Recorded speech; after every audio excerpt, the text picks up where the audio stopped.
지인에게 마약을 투약한 혐의로 수사선상에 오른 뒤 해외 도피 생활을 이어갔던 남양유업 창업주의 외손녀 황하나 씨가 또다시 구속 기로에 놓였습니다. 또 다시라고 제가 말씀을 드렸죠. 오늘 아침 이 구속영장 실질 심사에 나왔는데 그 모습 먼저 보고 오시죠. 각오하는 단절되게 반성하며 바르게 살겠습니다. 죄송합니다. 그리고 그동안 저 때문에 고생 많으신 분들께 감사 인사 전하고 싶고 다시는 잘못 저지르지 않고 선행하며 살겠습니다. 죄송합니다.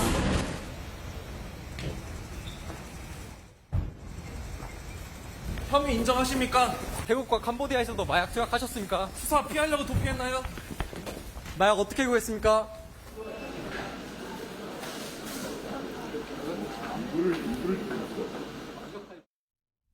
네, 최진봉 교수님. 네. 6년 전엔 분명히 저렇게 여러 번 고개를 숙이면서 사과한다, 반성한다 이야기를 했는데 네. 오늘은 아무 말도 하지 않았어요. 그러니까요. 아무 말도 하지 않고 들어갔죠. 사실은 그날 우리가 봤던 것처럼 그렇게 2022년에 얘기했던 말, 그 말을 들으면 바뀌어 있어야 되잖아요, 사람이. 그렇죠. 근데 똑같은 일을 또 저질렀어요. 무슨 할 말이 있겠습니까, 솔직히 얘기하면.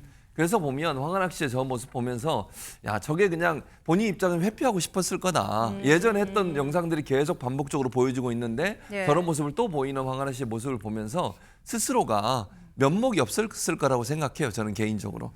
사실 저게 지금 예전에 2022년도 말에 형기를 마치고 출소하고 그때 모습 지키고 교양 프로그램에 네. 출연해서 또 인터뷰한 거 말고 그리고 나서 지금 처음으로 3년 만에 얼굴이 공개가 된 건데 지금 보시면 뭐 마스크 쓰고 그다음에 모자를 통해서 완전히 가리고 있는 모습이잖아요. 예. 감추고 있는 모습인데 저게 오늘 경기 안양 동안경찰서에서 입감돼 있던 황하나 씨가 오전 10시 30분께 호송차를 타고 수원지법 안양 지원에 도착하는 장면입니다. 그리고 마지막 보신 것처럼 뭐 점퍼에 흰색 마스크에 얼굴을 하나도 가리고 안 보여요. 그렇죠. 네. 그리고 엘리베이터 탈 때 마지막 장면 보이시죠? 엘리베이터 탔는데 그리고 나서 카메라가 있는 걸 의식하고 고개를 돌리잖아요. 저런 모습 보면 뭐 모르겠습니다. 반성이라고 저는 생각하지는 않고요. 카메라에 찍히는 모습이 싫어서 결국 피하는 게 아닌가 이런 생각은 듭니다. 카메라에 찍히는 게 싫은데 장유미 변호사님, 그런데 해외 도피 생활을 그래서 꽤 오래 했습니다. 2년 동안 계속 도망 다녔는데 갑자기 왜 한국에 들어온 걸까요? 그러니까 아마 자수를 통한 감경을 노리고 한국에 자발적으로 들어온 게 아니겠느냐라는 이런 분석이 힘을 얻고 있는데요. 일단 그렇지만 구속을 피할 길은 좀 없어 보입니다. 지금 구속 기로에 놓여 있는데 2023년도 7월 달에 지인 등 2명에게 마약 투약한 혐의를 현재 황하나 씨 받고 있고요. 2023년도 12월 달에 태국으로 도피를 했습니다. 최근에는 캄보디아에서 도피 생활을 이어가던 중에 말씀 주신 대로 자진 출석 의사를 밝히고 국내 송환된 상황이고요. 오늘 바로 영상에서 보신 것과 같이 영장 실질 심사에 출석을 한 모습입니다. 네, 안진용 기자님. 그런데 이게요, 지금 마약 혐의뿐만이 아닙니다. 경찰이 지난 2년 동안 황하나 씨가 도피 생활을 하면서 뭘 했는지 여기까지 들여다보고 있다고 하는데요.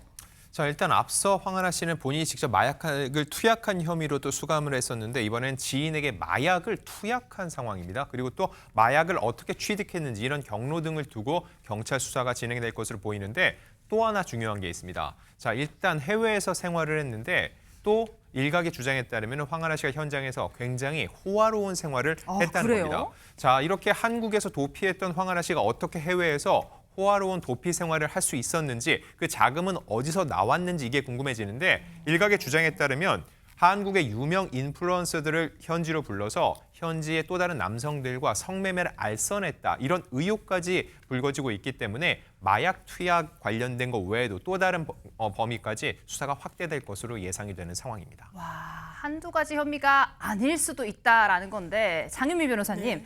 그런데 그럼에도 불구하고 구속을 피할 길 없다고 말씀하시긴 했지만 어쨌든 자신의 발로 직접 들어왔습니다. 네. 좀 감형 사유가 될 수 있을까요? 그런데 수사에 어떻게 임하는지가 또 관건인 겁니다. 자수를 하기 위해서 들어온 걸로 현재 추정이 됩니다만 네. 실질적으로 본인의 어떤 범행과 관련해서 낱낱이 실토를 할 것인지 아니면 좀 감추려고 하는 동인을 가지고 뭔가를 은폐하려고 한달지 이런 부분과 관련해서 만약에 수사기관이 이 은폐 의도도 있고 그렇다면 증거인멸 또 말을 맞추거나 할 수도 있기 때문에 네. 이 부분과 관련해서는 선처를 받기 어렵고요. 단순히 국내에 자발적으로 귀국했다라는 그 사실만으로 선처받기는 어렵고 수사기관에 어떤 태도로 진술하는지가 이 관건이 될 수밖에 없고요. 황하나 씨 같은 경우에는 과거에도 처벌 전력이 있다는 점, 그렇다면 상습성이 인정돼서 형이 2분의 1 이상 가중될 수도 있는 그런 상황입니다. 아, 연이은 범죄, 마약, 구속 이런 이야기 좀 무겁잖아요. 분위기 진짜 한번 바꿔보도록 하겠습니다.